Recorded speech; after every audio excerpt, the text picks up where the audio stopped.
Welcome everybody, and thank you for joining me for another episode of the J2 Hub podcast this Friday morning. Today I'm joined by a gentleman who I have wanted to get onto the podcast for quite a while. He's doing some fantastic things in the HMO space and the co-living space, which I feel strongly is going to be the future of how people live. Probably a little bit selfish as well, because I wanted to learn a lot from this guy, because I think I could take a lot away from it. And the more and more podcasts I do, I find that when I'm interviewing someone, I'm there kind of or I'm trying to scribble notes so they don't see me on the video scribbling away, but it simply amazes me at the knowledge that's out there from people. So without further ado, I'm joined by Matt Baker, who is the co-founder of the HMO platform and also the co-founder of Scott Baker Properties. So thank you very much, Matt, firstly for joining me. Thank you for having me. It's an honor to be here. Oh, thank you. No problems at all, mate. So Matt, I want to start by asking you, first of all, I'd like to flip it up a little bit. I always ask the question that people ask at the end, in the beginning. Okay. Why is it property for you, and what's your ultimate goal from it? Oh, that's a good question. So why property for me? Property was an accident for me, because before I got into property, I was a musician. So I'm a professional pianist and have been for probably since the age of 6 when I did my first performance, and all the way through my teenage years, my 20s, I was a professional pianist. I would go at a gig. I would be a piano teacher as well, because I very quickly realized that being a professional musician wasn't going to pay me long term, because the income is very up and down. Mm-hmm. So throughout all of my 20s, I kind of realized that gradually. And I did a gig once with a guy who's a guitarist, and he was in his early 40s, and he was still working in a restaurant trying to make ends meet. And I just thought to myself, I don't want to be that guy when I get to my 40s. And that was where I started to think a bit differently, going, well, how can I increase income and make a more consistent income? And that's when I went into teaching, and I was teaching piano, and the income went up, the consistency went up, but obviously the amount of time, it was very time intensive because you're still exchanging time for money. I realized that I was good at it, and I had referrals. So I had people saying, "You got to go and have your lessons with Matt. Yeah, he's a good fun teacher.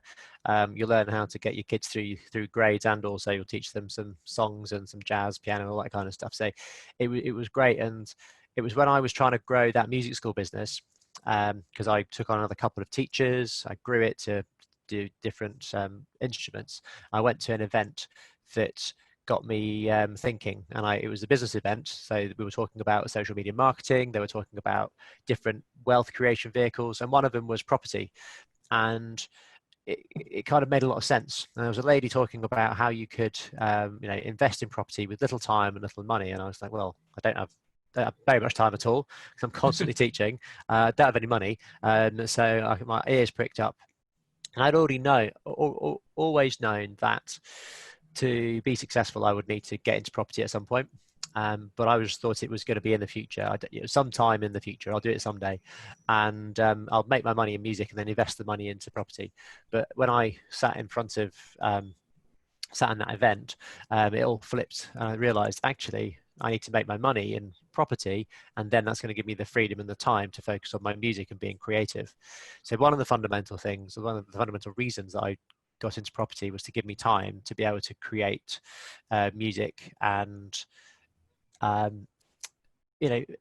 lots of great stuff which I can leave as a legacy. So lots of stuff which are going to entertain people, and I love working with musicians and creating new music. I don't really enjoy going out there and playing other people's music. I like going and working with songwriters and guys that have got their finger on the pulse of what is good music, and really creating that. The second reason why I'm now in property is legacy building. So it's creating a legacy for my family, or my future family, because as some people know, I'm just about to have my first child at the time of recording. I'm sure she's probably turned up by the time this has gone out. Yeah. So it's about the future family, and those are the reasons, my personal reasons for doing it. Mm-hmm. If you think about the a kind of the wider vision beyond that, it's to have a massive impact on society through co-living, and I can go into that if you would like. Yeah, we'll touch upon that in a moment. Just Yeah. something you said there, legacy building and time. I'm finding over and over, I've never had legacy building before, so that's a new one. I've had, Yeah. I suppose, kind of creating a generational wealth maybe looked at similar, but legacy building is a new one. But time is always the thing that comes up from everybody. They're always talking about, I want more time to travel, I want more time to do this, I want more time to do that. Matt, let me ask you, is there anything that you're doing right now that helps you to create more time in terms of the way you work in your business? Do you structure things in a way where you try to offload stuff off your plate so you can create immediate time for yourself? Yes, actually, that's a very timely question. So we've just taken on 3 new members of staff, 2 of which are based in the Philippines, 1 which is based in the UAE. So we have, we've learning to outsource. So the last 2 months we've been teaching them how to do the things that we do. And actually I've got, I've just created a system of how to test whether our systems are good. So what I've been doing, I've been teaching, so I've been kind of tracking what I do, so tracking my time of all the tasks. I've then been kind of making, writing it all down, and then teaching it to the assistants and the people that are actually really great. They're so good. They're so on the ball and just so eager to learn, eager to please, eager to get the stuff done. So we've been doing that, and then my thing that I really love to do is talk about having a system which is efficient, which is easy to teach to someone else, but it's also effective. So the 3 E's of testing my system. So I quite like that. So they're efficient, effective, and easy to teach. No, that it's really good you say that about virtual assistants in the Philippines, because I did exactly the same thing. When COVID started, I took one on, and only last week I took a second one on, because, like, I think the easiest way, I try to explain this to people. I say, look, the easiest way to create time is not to wait to the end. You might as well start trying to create time for yourself now. And what you find is with the guys in the Philippines, like you just said, they're so fantastic. They're so on the ball. I mean, I think I've, when I work with my VA, it's almost like she's given me the kick up the arse to get stuff done. And you feel bad if you haven't got enough work to them, because you've almost committed to them. And putting these systems in place, I mean, my VA handles a lot of the stuff for the podcast now, and our new one handles a lot of the stuff for the video bits that we do. But it was just like, I didn't want to do it for a long time because I didn't want to let go of the reins. But the day I let go of the reins, it was like something got lifted off my shoulders, and I was just like, oh my God, why did I not do this? And then when you look at the amount of hours you've saved, you look at it over a year, and you may have gained 20 extra days, and you can't put a price on time. I mean, what would somebody pay for 20 extra days, And when you look at it, what you paid your VA, it's not that much. It's not that much at all.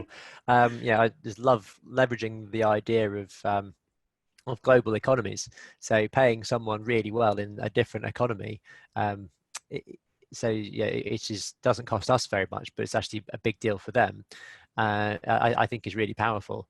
So we're able to not just affect change where we are, but starting to affect change globally. And as in this kind of connected world that we're all in now through COVID and Zoom and all being online, I think there is a way to affect change beyond just our physical borders. No, I'm totally with you on that, Matt. I'm a big supporter of VAs, and the more I use them, I just think, why didn't I do this 5 years ago or 10 years ago? Because things would be so much different. Oh, seriously, I've tried to outsource before, and similarly to yourself, I was always wanting to have the reins. I wanted to see them. I wanted them to come in. So my very first PA, I suppose, was someone who lived down the road where I was living in Warrington. She came to the house, she did the work from the house, and then gradually, because I was busy, I was all over the place, I wouldn't be around to sit and supervise or Mm. work in the same place. So I would be out and she'd be coming to the house and doing the work, and I wasn't there. And then she said, well, can I do some work from home? I was like, yeah, I trust you now. So we did it, and it ended up being a completely virtual role anyway. Yeah. But it was always great that she could just come round and for a cup of tea and we'd catch up and go through everything, which was good. But then I hired a couple of people, VAs, that were rubbish, and it made more of a mess than it was worth. And I realized I was actually really bad at hiring people. So that in itself is a skill set. So we actually use a recruitment agency have used a recruitment agency for the last few hires that we've done, including in the Philippines. And it's just worked out so well. Let someone else sift through all the CVs, let someone else identify the strengths and the weaknesses, and then we just can get to know the personalities, knowing that the people that are presented are all going to be good and can do the job. So who's going to then fit in with the rest of the team? Yeah, no, I'm with you. I did exactly the same thing. Used Freedom Geeks actually. Same. Yeah. And they found us 3 very strong candidates. And, within minutes of speaking to our VA, we knew this is the one we wanted to work with. Best decision I have ever made, hands down. Yeah, agreed. So Matt, you got started in property. Tell us about your first project. What did you do? Which way did you go? What was your strategy? Okay, so first project was about 5 years ago, and I wanted to go into HMO straight away. I didn't really want to faff doing too many buy-to-lets, and I think because I knew that I needed to go through, doing a refurbishment, doing a smaller project before doing larger ones. So what I actually chose to do was to do a buy-to-let and an HMO. We bought them both on the same day. Well, I say we bought them both on the same day. We went and we viewed them at the same day, and we offered them, got the offers accepted, and the buy-to-let went through pretty swiftly. But for various reasons, the one that we were turning into an HMO just took a long time. And it was back in 2016 that we purchased that first HMO. It was the 31st of March 2016 we completed on it. And if you remember back then, that was the day before the hike in stamp duty. So so I think there was probably thousands of purchases which happened on the 31st of March 2016. So we were one of those. So we just pushed and pushed and pushed, but the solicitors were just being an absolute pain in the backside. The first one, so it worked out quite well. It meant that we could buy this bungalow, which was a 2-bed bungalow, which was our very first purchase, just before Christmas 2015. And myself, my mum and my dad went in and we ripped it all out and gradually pieced it back together with the help of a handyman. And it probably took twice as long as it should have done. We made quite a few mistakes. We were there on Boxing Day, stripping wallpaper. Wow. It was a good experience to do it and to see how the property worked, because before that I had absolutely no property experience at all.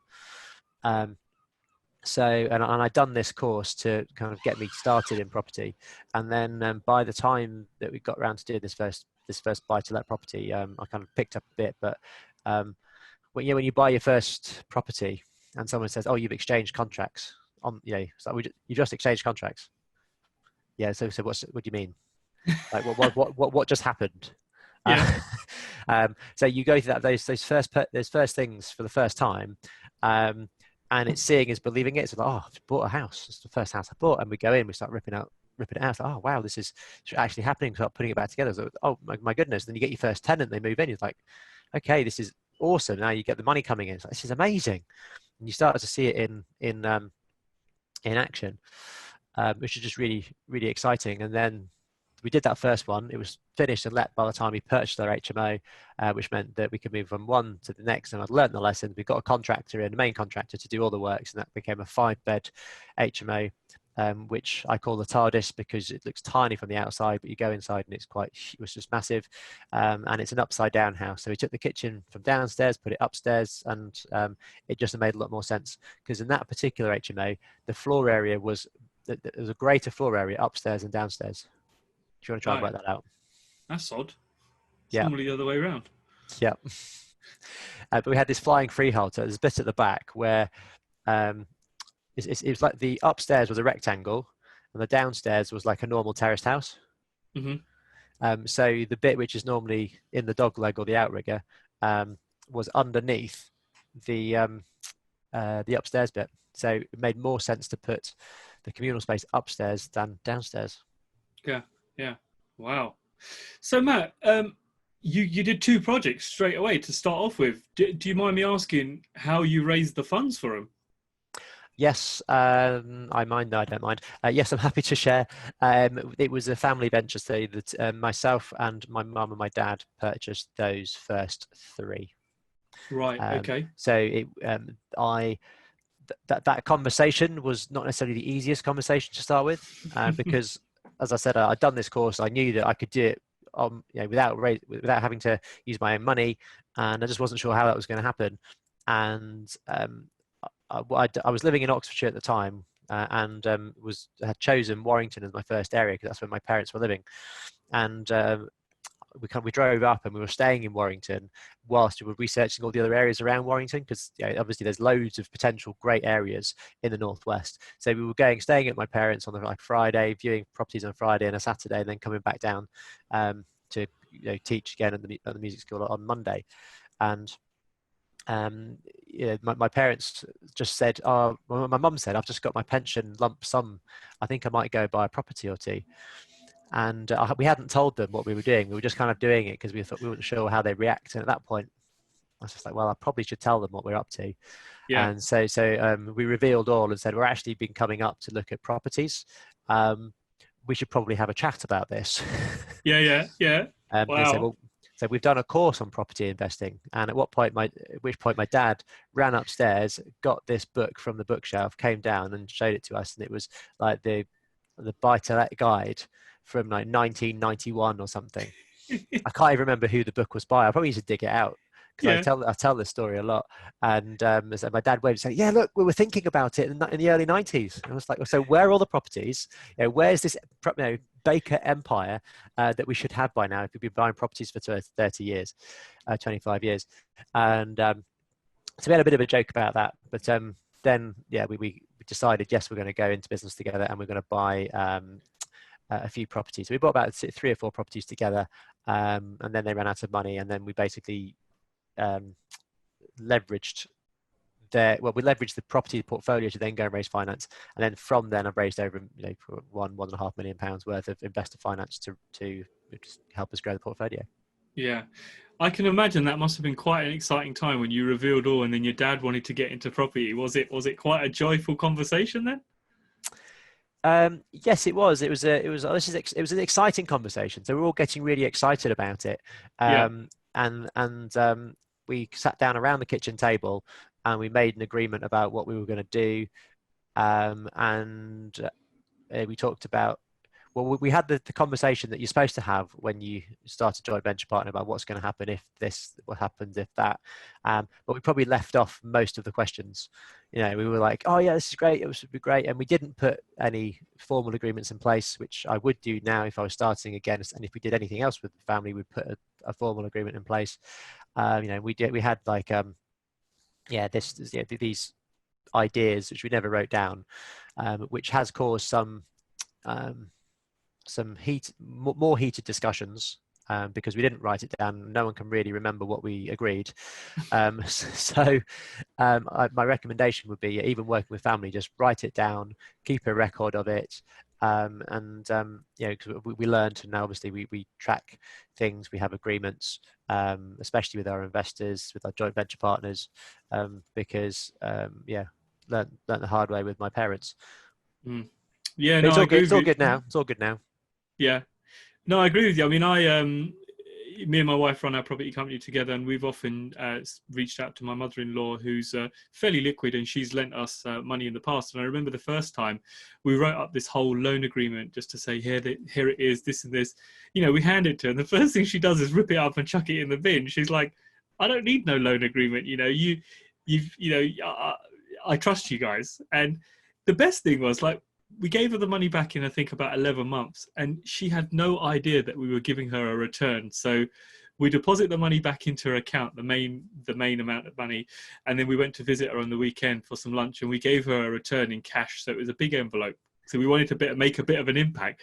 And she's like, oh my God, what is this? What is this? She's having a Amazing. word with my father-in-law. He's having a go at me and he's like, we did not lend you this money to get a return back. But it's just such a nice feeling when you can rely on someone like that, or someone trusts you enough to lend you the money and everything goes so right. Now, there was plenty of problems along the way with the build, but none of which we shared with them because we didn't ever want to put them in a position where they felt that, oh, this could go terribly wrong. So me and my wife always dealt with the problems ourselves, and it was a great feeling to get the family involved. And now when we're doing a project, or we talk about a project with them, first thing they say is, can we come in? Because we know we're going to get a decent return from you. And it's just like, we don't need any agreements, don't need nothing. Can we work with you? So it's nice to get to that position, because it's a very awkward conversation to have, I find, when you're asking someone for money.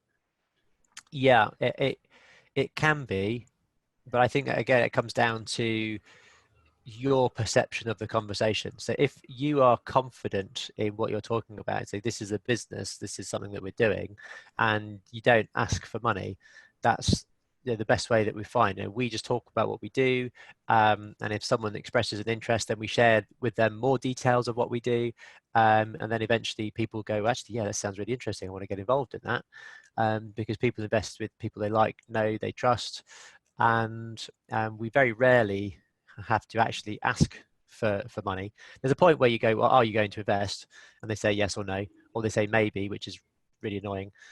So generally we frame that conversation saying, we just want to know, is this in principle something you're going to do, or is it something that you're not going to do? If you're still thinking about it, or you're going to say maybe, we don't say that, just choose, go yes or no. And then that's absolutely fine. Whatever decision is absolutely fine. It just means that we can move on, because we learned that the hard way by being strung along for ages by a couple of investors, and they just pulled out. So, and you just don't want to be spending lots of energy with people who are just going to mess you around at the end of the day. You want to work with people who are going to follow through, who are have the same vision and values, and that just get it. No, I agree with you. So Matt, going back to your first HMO, the Upside Down House, Yep. How did you tackle this project? Did you know what you were going to do, or was it a bit of a let's get in there and put a plan together? Well, I think we went through about 3 or 4 iterations of how we wanted to do the project, and it was actually the builder that suggested doing it upside down, and we were like, well, this is a really good idea. So we got the technician that drew the plans to do as a couple of options, and the aim was to do it as a 6-bed HMO. But when we got in there and started laying it out, we were like, actually, no, this would be better to do 5 better bedrooms rather than 6 bedrooms, where we compromise 2 or 3 of them. So, and that's what we decided to do. And we did use a plan drawer. We've always used someone to draw up the plans. I know some people just go in and they lay out gaffer tape or planks of wood on the floor, and that can work. But we have learned that it is better to have a set of plans that everyone can refer to, so there is no confusion about what's supposed to happen. And yeah, we just got a main contractor in who was recommended through another colleague, and he did a great job on the project. So just coming back to where you said you always recommend having a plan drawer, do you use someone who understands HMO regs, or are you having to advise them, or how does it work? So the first guy that we used was just a technician who would do building regs drawings for HMOs every day. So he knew the HMO regs. It was a very basic but detailed enough for building control to sign it off and for the builder to work from. We now, because we do much larger projects, we have a design team. So we have an architect, we have a structural engineer, we have interior designer, and they all work together to put a tender pack which goes out to a builder, and then the builder quotes line by line on that, so that we can compare like with like. If the builder turns around and says, oh, this would be 120 grand, we're like, well, fill out the form and then you can tell me it's 120 grand. So we don't just take round numbers, because you just don't know what you're comparing when you I agree with you. Yeah, I've often wondered that when they kind of give you a like a combined quote, and you think, well, how have you come to that figure? Is it just like what way the wind's blowing or something today, and how have you worked this out? Or are you going to get 3/4 of the way and come to me and say, look, James, I've run out of money. I need some more, you know. It's always Yeah. puzzled me how they get to that combined quote. So you're very meticulous now on line by line, needing to know what's going on. Yeah, and because we work with bridging lenders and development lenders who will give you money in drawdowns, you have to work that way because they want to see invoices where money is being assigned to work being finished. So they want to see that first fix electrics is done. So it's ticked off, and then that is what, you know, £3,000 worth or £5,000 worth of money, and then they will release that money. So even if you're funding it yourself, having that same approach whereby there's even if it's a list of, it could be a list of 20 items or it could be a list of 100 items, depending on how detailed you go. But you can say, well, okay, so first fix electrics is done and that was £3,000. So as a client, I'm now happy to pay that £3,000. And that's really a job that a project manager or an architect can do to administer a contract. And you know, you might think it's overkill on smaller projects, but you don't. But to have someone go in on your behalf every 2 or 3 weeks just to sign things off and go, yes, things are going as they should, especially if you're not experienced in construction, because yeah, you say to me, like, I wouldn't know what insulation was supposed to go where. I wouldn't know what type of bracket to use here. You know, so that's not my forte. It's not my skill set within this industry. But we have great people that do know that. So obviously I've picked up a few things over the years, but realistically having someone there to go, yes, everything's going right and the builder's not overspent, he's not asking for too much money, you know, the payment is realistic for the money that's happened, and we always do that. So we have an agreed schedule, and the schedule is tied to some milestones. So they'll get a payment when they get to this point, they'll get a payment when they get to this point, which generally should be tied to the time scale as well. So you're always in front as well. So no, so they should be paid in arrears. So a little bit of money up front for a few materials, but then everything would be maybe fortnightly paid in arrears. So, oh, you've done 2 weeks worth of work, and that's £12,000 worth of work. That's absolutely fine. We'll pay that. No, fantastic. Matt, you said something about project managers. I've used one in the past and it was absolutely delightful. I didn't want to do it at first, but because I was 300 miles from my chosen location, it just made perfect sense to have someone, because every time you get on a train, you go up there, you realize I'm staying the night, I'm having some food, I've paid my train costs, I'm spending a couple of £100 every time I come up here. Now, we always pay our project manager 10% of the build cost, with a kind of a bit of a bonus in the back end if he brings it in lower than that, and some kind of incentive as well along the way. How do you structure your deals with your project managers? So up to this point, yeah, it's been a percentage of the build. So the to 10% would be a number if they're doing all the work. So if it's an architect that's doing drawings, etc., then we would do 10%. If it's someone who's just doing site visits, it'd probably be less than 10%. But again, it's a similar structure where they go every week or every 2 weeks to site. They're checking everything.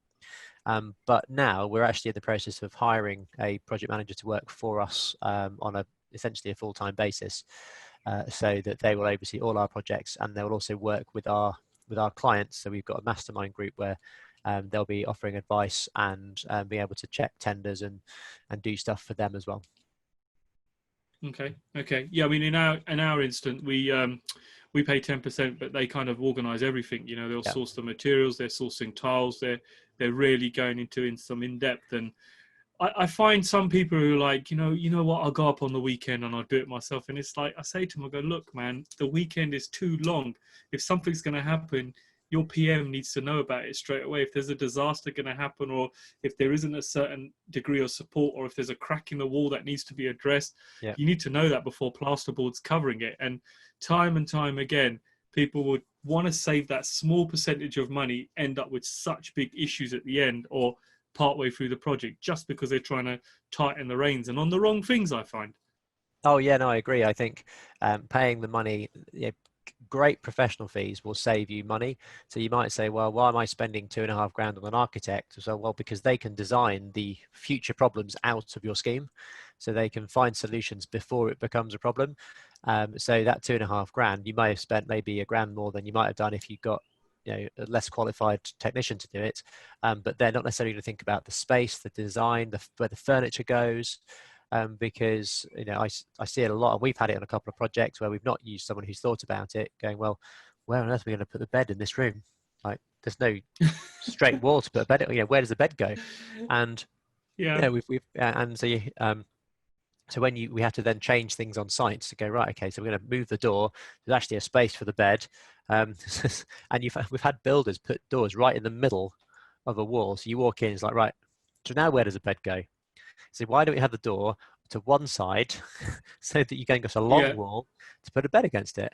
And so there is a bit of lack of common sense sometimes, but we don't have those issues anymore because they're designed away at the very beginning. And obviously you go on site and things change slightly, but you then got the architect who is being paid for the job, who can then go and find the solution and give it to the builder to then construct if it's not an obvious solution that we can just sort on site. So paying that money up front can save you a lot of money, and it means that your build contract is much more likely to come in on time and on budget. Matt, I want to ask you something you said earlier, where you said you lost a room because you wanted to have sizable rooms. Now, I find there's two types of people that do HMOs. One like yourself, who actually really thinks about the whole co-living. I've heard you speak on webinars before, and I know you're very passionate about this. And then there's developers that just look and think, oh, okay, there's 6 square meters or 6.5 square meters. Let's shove another room in there, and not think, all right, you know what, we'll put that into the living room and let's try and make the communal space a little bit better with some, maybe some high desks, or where people can congregate together on laptops and have a conversation.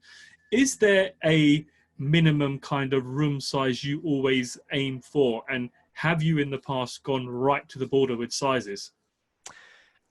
So the answer is yes to both of those. So yes, now we have a minimum room size, which is 10.2 square meters. So we make sure that every single room is above the double occupancy minimum standard, which is 10.2 for national, which is also future proofing, because that means that when licensing changes, because it will, because 6.51 square meters is small. That's a very small bedroom. Licensing will change, then that will become higher. It's just a matter of when. So it's already happened in 2018 when they brought in mandatory licensing for up to 5 people, regardless of, so from 5 people and above, regardless of the number of stories of the property. I know there's some people that lost probably about a quarter of their portfolio, a quarter of their rooms in their portfolio, because they were putting people in a box room, which was an illegal room to occupy because it was less than 6.5 square meters. I think we'll see that again with some properties where, let's say that the minimum licensing requirement then goes up to 7 or 8 square meters. It's going to put some rooms out of consideration. So we want to be future-proofed, but also we want to make sure that there's enough space in a room for a bed, a desk, wardrobes, en-suites as well. So we have an en-suite on top of that, and majority of our rooms will have an en-suite. So we will say like 13 square meters is probably the minimum amount of space that we need per bedroom when we're doing a new scheme. But you asked the question about, did we go close to the mark? Yes, we have one room which is 6.51 square meters on the dot. It's a single room. It's our hardest room to fill by far. We are even. Does it have an ensuite, Matt? It does. It's 6.51 square meters plus an ensuite, so it is more appealing than others. But it is one of our hardest rooms to rent because we still add a little bit of premium of price because of the ensuite. There is a price that it would let out all day long, but as you'll have seen in our webinars, we don't like to get into price war. We like to showcase quality and quality of service, which does attract tenants. But also, if we drop the price right down, you're going to suddenly get a different demographic of person that might not then fit with the rest of the house, which then might cause issues with the house. So we're trying to put a group of people together that can get on, that can form a community. So when you've got that in mind, the price can have an impact on that. So what's the you said it's very difficult to fill, or can be tough to fill. What's the kind of feedback you get when people have a look at that room? It's because we can't get because all of our rooms apart from that room have got a double bed in them. Even our slightly smaller ones, like 8 square meters, have got a like a small double, so a 4-foot double in it. This room, it didn't fit, so it's got a single bed. So Wow. Okay. that's why it's harder to rent, because it's got a single bed in it, and because there are so many rooms out there with double beds, the tenants go and they see double beds, even the small doubles, and they go, yeah, I'll take that one, I'll take that one. And so you need someone who is there for the location, or maybe knows someone else in the house. So someone who would say, I'm going to compromise and take a single bed. So that's the main reason. Mm-hmm. Okay. The reason why I asked you, Matt, because our most recent project that we've started, it's been bugging me for a while. It's something I was actually going to ask you, so I might as well just ask you now. There's a few rooms in there that are just over 10 square meters, so touching 10.5 and 11. By the time we put an ensuite on them, they're kind of dropping to 7.5 or just over 7.5. Now, layout drawings, looking at it, we get a small double in there, we get a wardrobe. It's still okay, but it just worries me that will it get to a point where that might be very, very difficult to let, even with a small double and an ensuite, even at that size? It would depend on where it is in the country. It depends on your market, who you're trying to attract, the price point you're trying to get to.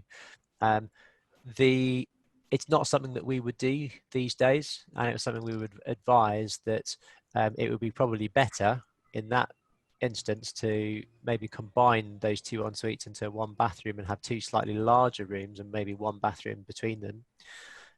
So we would never have more than two people sharing one bathroom, but you can make a bathroom quite epic, and it also gets cleaned by the cleaner, so it's quite an attractive thing for a tenant. However, we are going to see a shift towards people wanting more en suites because of coronavirus, being able to self-isolate, etc. So people thinking, right, what if this happens in the future? Because it's possible we could have another pandemic, which could be more severe than corona. I know corona has been severe for some, but as a whole, the coronavirus could have been a lot worse, or it could have been something else which could have been a lot more deadly. So with that in mind, being able to self-isolate in your room, I think, is something that people will want to be able to do more of. So the ensuite is a positive. Will it become difficult to let? I think the answer is that depends. I think if you can get home working in your property, so the communal area will probably have an impact. So if you can make that larger to counter the fact that the room is smaller, that would bring people there as well. But I would aim for 10 as the minimum for the amount of space in the room, and then have an ensuite on top normally. Right. Okay. No, that's very good to know. It's really been playing on my mind and bugging me over the last few days, because the project we finished before that was a hell of a lot larger. Yeah. So yeah, I thought, let me ask you about that. So thank you for that advice. No problem. Matt, I want to ask you about co-living. What is co-living? People confuse it all the time. Oh, co-living is just HMOs. No, it's not in my eyes. Do you want to explain co-living a little bit more in depth, please? Yeah, I think there are those that say, oh, co-living is just the new buzzword for HMO, but it's not at all. An HMO is a house of multiple occupation. It's a thing. It's defined in the Housing Act. It is the asset, the house that you create. It has rules and regulations around it, and it's a clinical asset that goes into your portfolio. So that's the house. Now, co-living is like the wrapper that goes around the house that makes the magic work. So co-living is when you have a sense of community in the building. It's where you have space that allows for people to really enjoy that space as their own, as their home, but then also it engenders communications between the tenants, and quite often that brings in technology, so that we've got tech that can help the tenants to communicate, and just the level of service is so important when you're creating co-living, because when you encourage the formation of a community through having great communal spaces, great outdoor spaces, ability to work from home spaces, then what you have is tenants that will stay in your property a lot longer, and quite often they will pay a lot more as well. So co-living to me is two things. The first thing is it's basically a next level HMO. A next level HMO is that asset that you create, which has all that space within it to help the formation of community, and then the service that is then provided. So we don't view lettings agents as managing agents. That's the wrong way to view the future of co-living. The future of co-living is that technology is going to deal with all the management.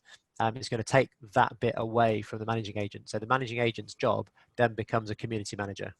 So and it's completely different to buy to let. So when you're running co-living, the main focus of a managing agent's time should be on how do we make this community work better?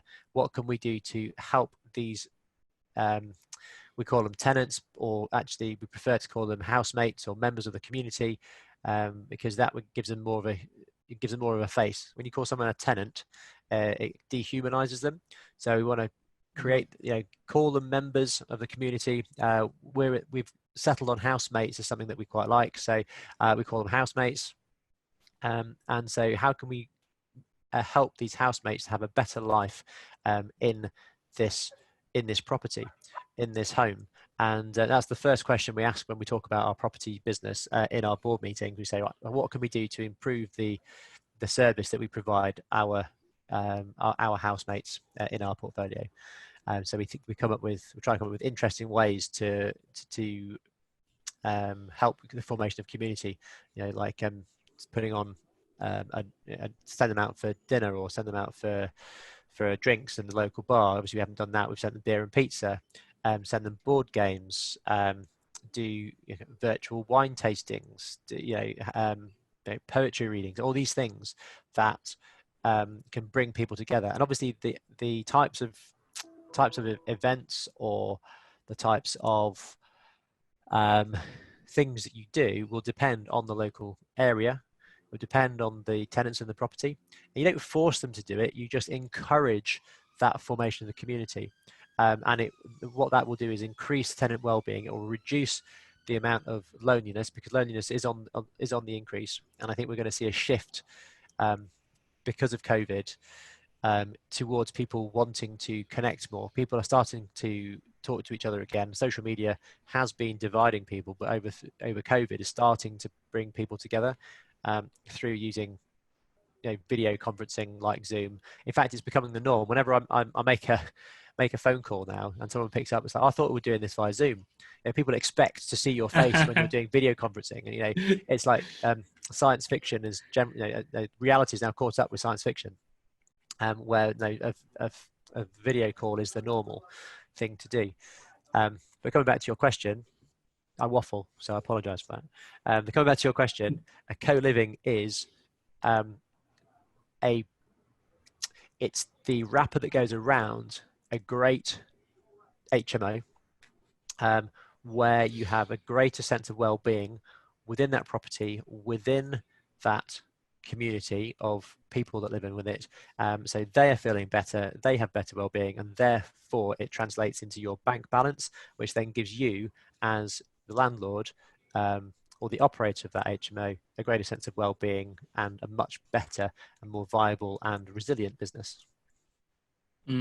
Wow, there's some real bits of information in that. Like, I mean, number one for me that just stood out there. Yeah, and like when you said you waffled, I was like, no, you didn't. You just gave us some real value there. Where you said, like, just sending them over a pizza and maybe some beers or some board games or virtually doing something. I just realized one thing. Sometimes, as important as the space is where they get together and form their communities, sometimes it might just be as simple as booking 5 of them down the local pub on a Sunday for a roast dinner, which might happen to be the pub next door to the house anyway.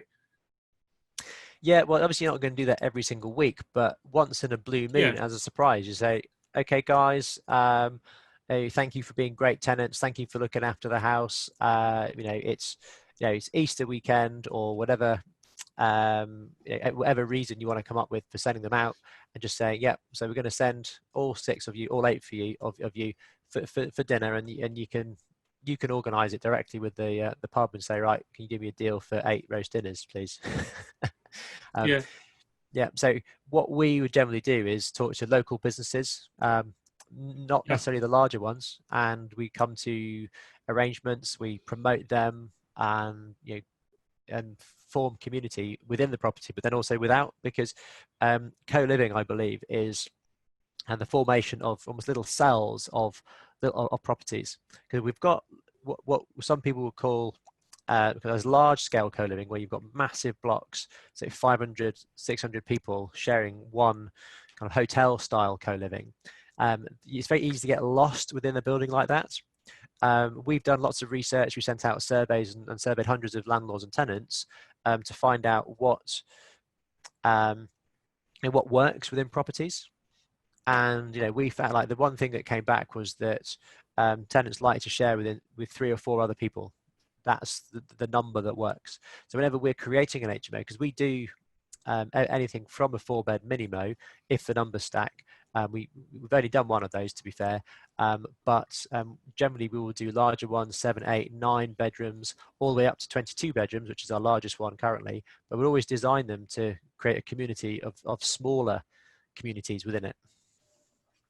Smaller clusters within the bigger. Smaller clusters within a larger HMO or a larger space. And even when we're creating the smaller ones, we're having breakout spaces. So for an 8-bed HMO, you might have a very large living kitchen, like a living kitchen style dining area. And then you might have a slightly smaller breakout space somewhere else, so that you can have 2 groups of people socializing together, but then also they can socialize in one space. Just a different way of thinking about it, so that the space works for the number of people. Yeah, some people might say, why would you do that when that could be an extra bedroom in the property? But then I would come back to the numbers, and I did this in a webinar recently, where I showed the difference between doing 6 poorly put together, or 6 smaller bedrooms which get the average rent in the area, and then 5 epic bedrooms which get the highest rent in the area. And you are better off financially by doing the 5 beds rather than the 6 beds. It actually makes commercial sense to do larger bedrooms than it does to do smaller bedrooms and pack them in. It's also easier to fill. It's a smaller community, which is easier to manage. It's less people, so it's less expensive to run. So it does make commercial sense to use the space effectively and not just put in as many bedrooms as you can see. No, some really good tips there. Matt, how important is an outdoor space? I mean, we're looking at some buildings that don't have a very big outdoor space. They're going to be 6-bed HMOs. Yep. It concerns me in the sense that, especially with stuff that's gone on with COVID, I realize how important an outdoor space is to people. Yep. What's your opinions on it in a 6-bed HMO? How important is it? I would say it's very important to have outside space. It doesn't need to be massive. So I can imagine that you're probably looking at terraced houses. Is it? So what it is it's a couple of terrace houses that have been joined together to form a 6-bed HMO. Well, it was social housing building, which was very, very badly run. And we're looking to we're taking 2 of these properties on, so 12 rooms, changing them into student HMOs because they're right opposite the university. Well, that sounds good, location wise. Do they not have, if you bought these 2 properties together, is there a combined courtyard at the back where people can hang out? A very small space, because what the previous guys have done is they have extended it to get a larger kitchen diner out. Okay. So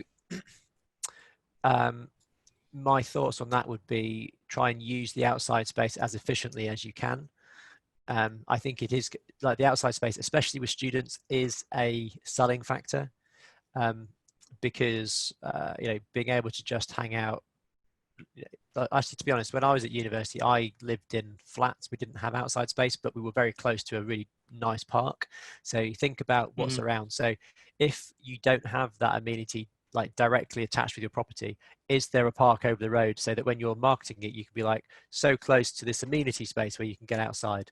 So that's the way that I would approach that if the numbers worked. And to just think, how effectively can you use the outside space? So designing it well, putting in, if there's space to put in a barbecue outside, or a little decking area, so that if someone does smoke, they can So they're encouraged to smoke outside, not inside, because as much as you don't want anyone to smoke in your property, undoubtedly someone always tries to. So the more you can do to encourage them to smoke outside is good. Obviously, without seeing it, I wouldn't know what you could do, but having some kind of outside space which has been well designed, well thought through, with some greenery and some plants which your cleaner can just water. That's what I would suggest. Always an added bonus, yeah? Yeah, always. I wouldn't say it was an added bonus now. I would say it's a prerequisite of an HMO is to buy something where you can at least get a table and chairs to sit outside, even if it's a small one, so that out of those 6 people, 2 or 3 of them might be able to just sit around a table outside, even if it's just in the courtyard. Okay. Noted. Again, very good advice there. Matt, I want to ask you about figures. Now, I'm fed up of hearing this all the time where people are talking about, oh, I'm only doing it if I get all my money out. I'm not leaving any money in a deal. I need this certain percentage return. And I find people overanalyze stuff and they don't actually get the damn deal done because they've just talked themselves out of it. When you guys assess a deal, do you have a strategy where you're looking to pull all your money out, or is there a certain percentage return on that you work with, or how do you guys assess a deal? So the answer to that is it depends. Unfortunately, probably, and I think when people have a very strict criteria, but they should have a really strict criteria for themselves. But because we work in a few different structures, it depends on what the deal is, who we're working with, etc. And people, I've had a couple of people say to me, "Oh, what types of return? What returns does co-living give you?" And it's like, well, it can give you whatever return you choose to have. You design the deal to give you the return that you want, and you find the deals that give you the return that you want. And if you want all your money out, you're going to find very few of them, but you'll find them. It'll just take a very long time to go and get loads of them. If you're going for a 10% return on your cash, you're going to find lots of them, and you'll be able to create some really amazing properties really quickly, but you're going to leave loads of money left in, but it's going to be returning for you. So if someone's got £1 million, they want to go do a portfolio of 10 fantastic 8-bed sui generis co-living properties, they will have an amazing time and they will do really well, but they'll only get 10% return on their cash. Whereas someone else might set the bench at 20%, someone else might set the bench at 50%. Now, for us, we do use investor finance and we do joint ventures. So for it to work for us, we probably need at least a 40% return, 50% return on cash. So after the refinance, so it enables us to be able to feed ourselves and feed an investor or the JV partner. So that can work really well. But again, if you do joint ventures, it's shared risk, shared reward. So if things do go over, then obviously the amount of money left in is going to be higher.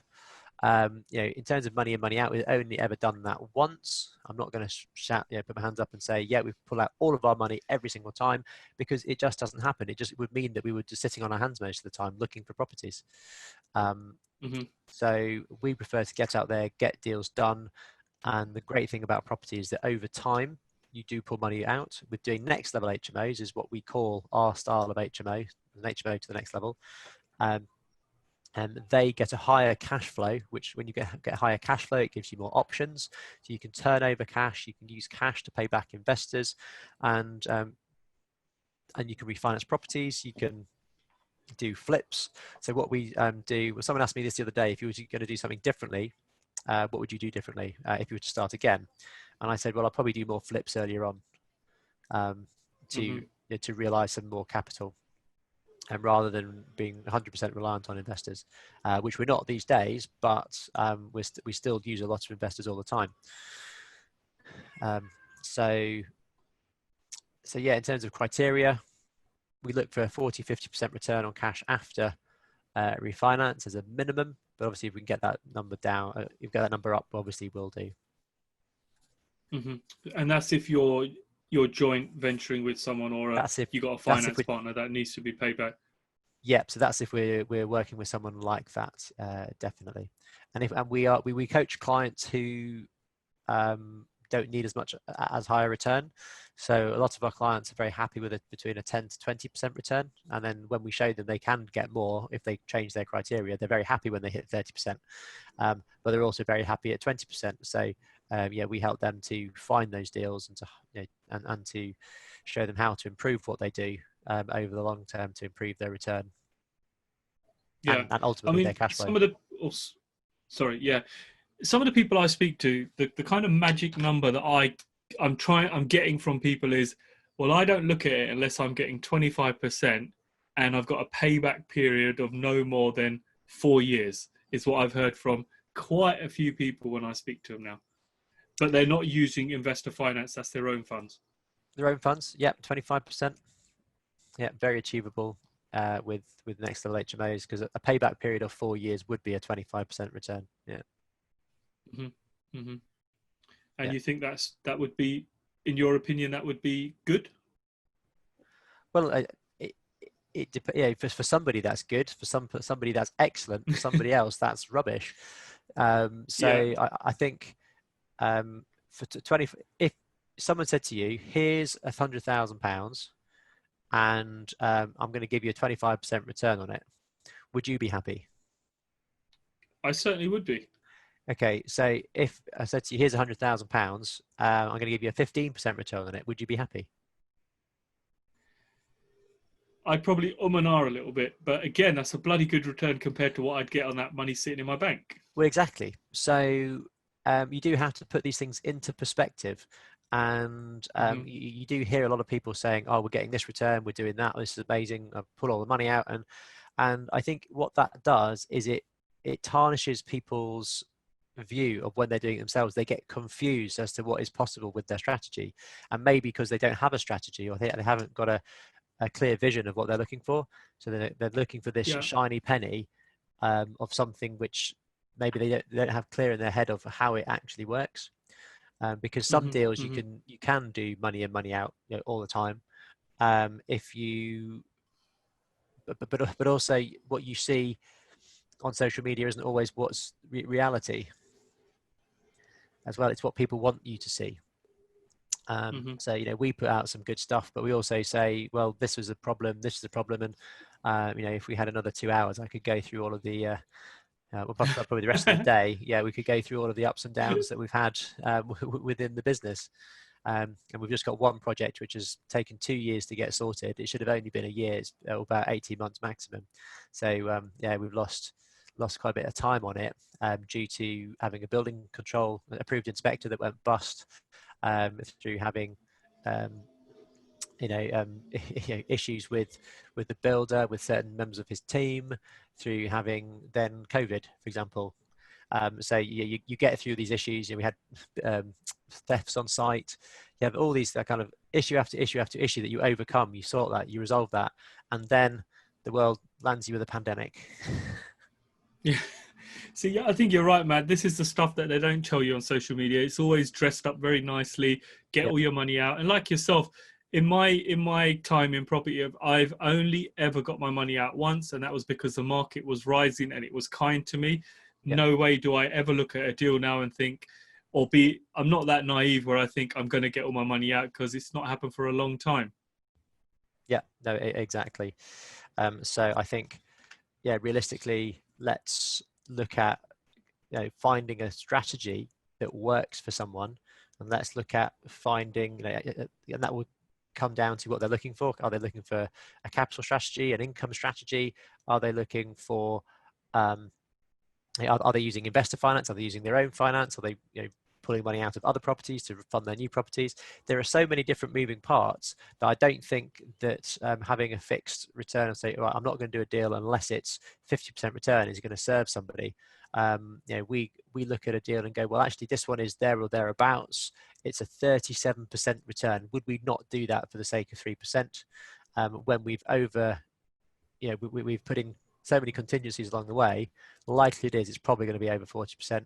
Probably still do that to get it done, because actually then that means that we're increasing our cash flow, we're increasing our equity, because most of the deals that we do, we kind of more than double the value of the properties, but we spend a lot on them to get them to that point. No, some really, really sound advice there, Matt. I've got loads of questions for you. I could go on for hours, but I'm going to have to try and bring this podcast to a close. One last question for you, Matt. I noticed your when I've seen you on webinars, you talk a lot about Nimbus maps. It's Yeah. something that I've trialed and found very useful to gather information myself. How is Nimbus maps helping you in your HMO strategy? So yeah, we love Nimbus.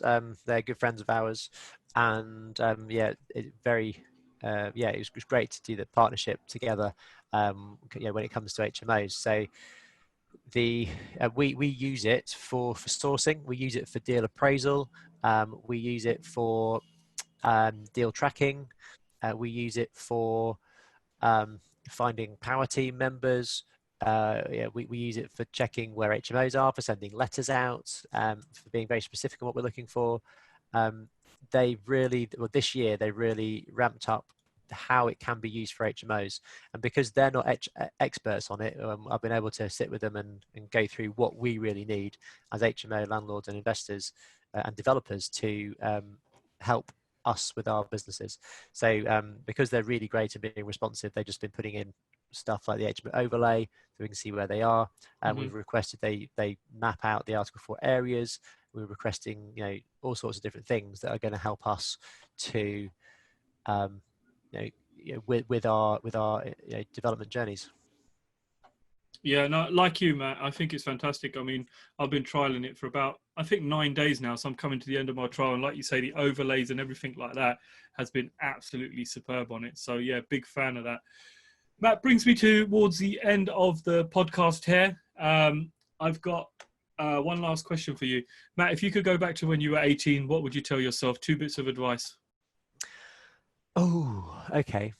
So I think if I would say what the first thing would be, don't defer your life to others. So take control of your own future, and have control of what you're doing and your choices. So I've seen that in music. I deferred my future to someone else in a band, and the choices that they made directly affected what I was doing. I think that would be the same for anyone who's in a job, who's working on someone else's vision and not your own. So get your own vision and work on it, and find the people that can help you to achieve your vision, whether they're in the Philippines or the UK. So that would probably be my first piece of advice. And the second one would be to remember to take time out. And this is what I have to keep reminding myself, to take time out, because I'll very happily work to 11 o'clock at midnight, and then wake up at 6 and be straight on it. And then my other half will tell me off and say, well, you're going to burn yourself out. And I've been doing this for years and years and years, even with music, etc. So just take time out. The reason being is because you actually have your best ideas when you're relaxed, when you're not working. And so taking holidays is a must, and I can't wait to be able to take my first holiday with the family, so that I can get out. And yeah, you do. You write blogs. You end up working whilst you're on holiday, but actually it's not. It's your best stuff. And then you just send it back to your team. Say, oh, I just had this idea. I just recorded this video. So yeah, take your holidays. Yeah, nice. Some really fantastic advice there, Matt. Appreciate that. Matt, if people want to connect with you, reach out to you, find out if they can get some, further advice, where can they find you? So we attempt to be everywhere, but we can't be everywhere all at once. So I would suggest follow us at the HMO platform, or at Scott Baker Properties on Instagram and Facebook. And if anyone wants to have a chat about their own HMO portfolios, their strategies, then they can book in to have a strategy call. I'll just do that totally for free. So you just mentioned that you heard me on the podcast. Then I'm very happy to do that, and I'll give you a link, James, that we can use for people to book in, just to have a one-to-one kind of 45-minute chat. Very, very happy to do that. That's fantastic. Matt, once again, thank you very much for your time. I really appreciate it. I know you're super busy and you're expecting your first child anytime now, so I'm glad I got you in for a podcast, because no doubt you're going to disappear after this week. I've got a funny feeling. So thank you once again for joining me on the J2 Hub podcast. Well, thank you very much for having me, James. It's been a pleasure.